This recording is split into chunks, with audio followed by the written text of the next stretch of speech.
Growing up in the hood, especially as a teenager, there is no easier place to die than at a party. One night when I was 18, we had 2 parties to go to in one night, but there was one we knew we should hit before the other one because death. But I changed my mind at the last minute and we did the opposite. And guess what happened? The one we weren't supposed to go to last, we went there last. And there was even a rapper there performing. Well, he was before he got snatched off stage and stomped. The security guard got thrown through a glass door. And by the time we walked out towards the car, which was parked in the alley, by the way, all the guys that went to get the guns out the trunk were already back. And then artillery. That's all I heard. Everybody was running. Everybody ran into the next building for some reason and trapped themselves while everybody was shooting. And yeah, it was just a lot. The police end up shutting it down by walking through the middle of the street with AR-15s hanging around their neck, and this is all because we didn't go here first. Had we come hours earlier instead of going to the other party first, we would have had a good time, like everybody there said they were having before we showed up at 1 o'clock in the morning. Anyway, a teacher in Chicago told me that she wanted me to make a video speaking directly to the kids in the city, and it just reminded me of how dumb kids are. I wish I could show y'all a picture of me from high school. I was so stupid. You could just see it all in my face. But I don't have any pictures from high school. I deleted my Facebook damn near 10 years ago, and I have never backed up a phone a day in my life when I got a new one. But remembering how important it was back in school coming up on the South Side to hear an adult say something that actually made sense to my teenager brain,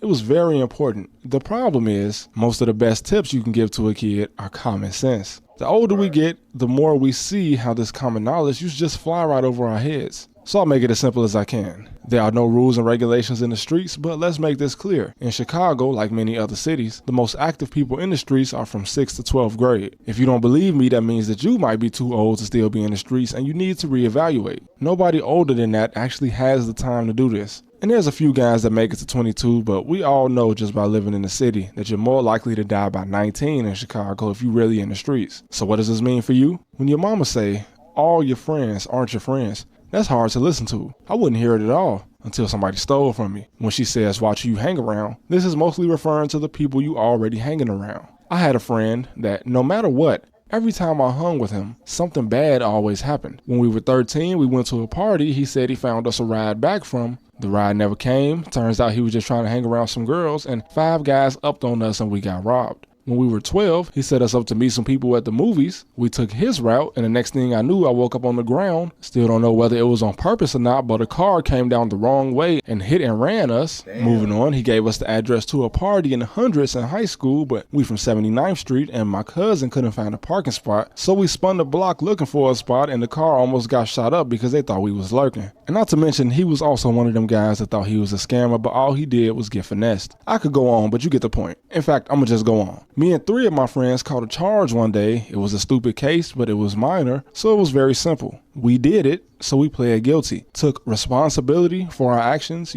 But this one friend, he fought against us and said that we should try to take it to trial. Now, it's not totally his fault. His own mom misled him and told him that he shouldn't plead guilty, even though we definitely did it. But because we took responsibility, the charges got dropped. And believe me, that was a life lesson. The other lesson was to never listen to people in your age group. What do you really know? And most of the time, some of your friends can be misled at home by their own parents. When you do something, anything with your friends, just remember, at least 1 out of 4 of them will flip and throw you under the bus to escape any consequences. I don't care how. I ain't gonna lie, it's just like, you can't tell everybody everything. Like, you feel me?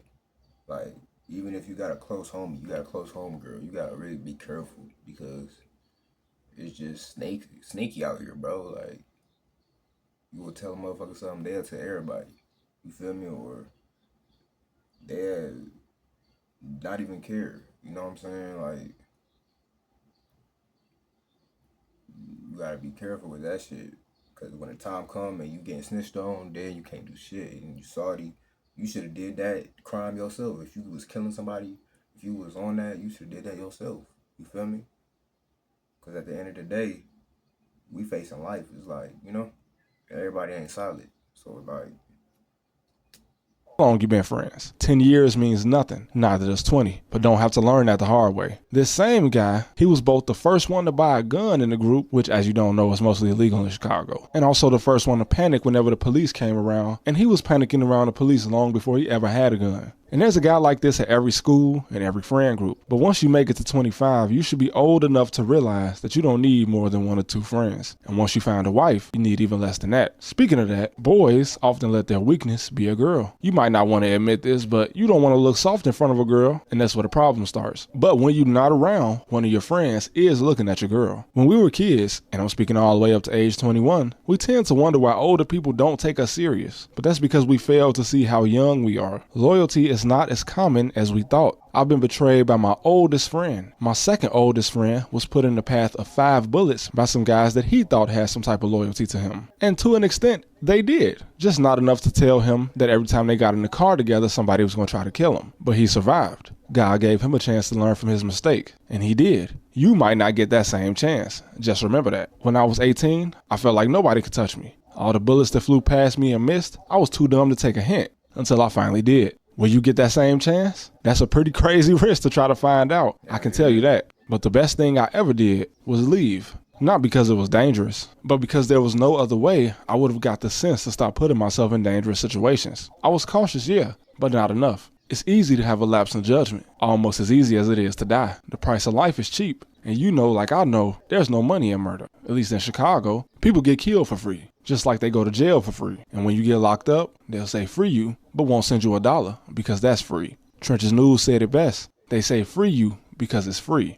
The most important part of high school is understanding that you have options once you graduate, or just once you turn 18 in general. Don't believe the hype. You don't have to be a straight A student to go to college. I made it there on the GED, joined a fraternity, and saw a whole nother side of life. It hit different coming from the South Side. When you up at Purdue University and you walk into a house and they ask you if you want a chef to make you a plate before you go out. And man, I'll never forget my last year living in the hood. I was 19, my best friend had just almost lost his life, and I didn't know what I was supposed to do next. I remember standing there in my mom's basement, smoking my blunt, looking out the window thinking I was never gonna get out of here. But just half a year later, I was, realizing that my small-mindedness held me back, as well as the fact that I didn't even know how small-minded I was. This is for the youth in Chicago, but the youth all over the inner cities in America should take. No cap. Shout out Trap University, man. He be speaking that real. If y'all like the video, like, comment, subscribe, and I'm gone.